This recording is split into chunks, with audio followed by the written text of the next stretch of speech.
অঙ্গ সংগঠনের সবাইকে আসসালামু আলাইকুম। আশা করি আজকে আমি বেশি কিছু বলার জন্য দাঁড়াই নাই, আমি দাঁড়িয়েছি দানুশ শীষকে কিভাবে রাঙ্গুনিয়াতে জয়যুক্ত করে কিভাবে সংসদে পাঠাতে হয় এটা চাই, কোনো গরিবই নয়। আমার বেশি কিছু বক্তব্য দিতে চাই না, আমার একটাই বক্তব্য, আমরা বিএনপি পরিবার, আমাদের ভিতরে কোনো বেচার নেই, কোনো গ্রুপিং নেই, আমরা সবাই ভাই ভাই।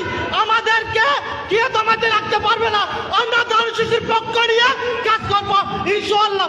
বাংলাদেশ জিন্দাবাদ, রাঙ্গুনিয়া উপজেলা চালি দল জিন্দাবাদ, শহীদ জিয়া, উমর হক, কালাল জিয়া সুস্থ হোক, তারেক রহমান জিন্দাবাদ, টেক ব্যাক বাংলাদেশ।